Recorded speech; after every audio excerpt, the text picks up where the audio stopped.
आम ओडिशा रे बर्तमान ड्राइवर भाई माने स्ट्राइक कर सरकार आम दाबी पूरण कले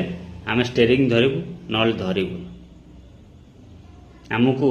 ये दियो सी दियो आमको पेंशन दियो। अरे जड़े मालिक पाखे काम कर तुम सरकार ठार पेंशन नब जदि पारुच जो मालिक पाखे गाड़ी चलाउच से मालिक पाखे जो दरमा नौच दरमा हिसाब से ईपीएफ काटुन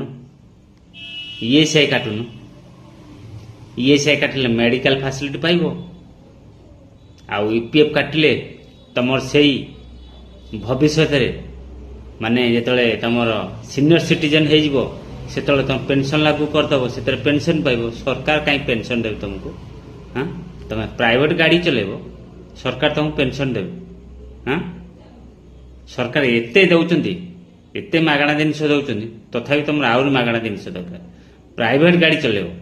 किंतु सरकार ठार पेंशन पाइब। तुम जदि पेंशन पाइब जो मैंने माछ धरछंती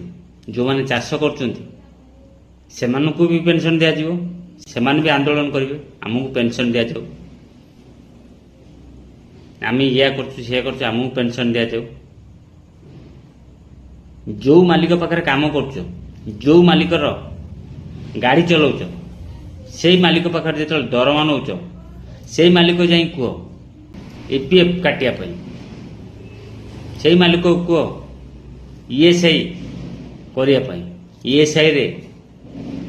माने अनलिमिटेड मेडिकल ट्रीटमेंट पाई पारि जमी आमर विजु स्वास्थ्य कार्ड थी आमर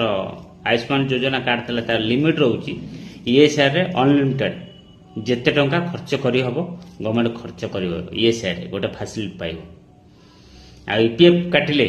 तुम से ईपीएफ जेते टंका लेखा कटिवो सेटा तुमर आगो को काम दब तो पेंशन स्कीम करदेले तुम पेंशन ही पाइबो। सरकार कहीं तुमको पेंशन देवे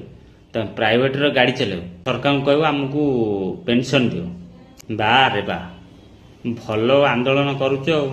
आम पेंशन दियो ये दियो सी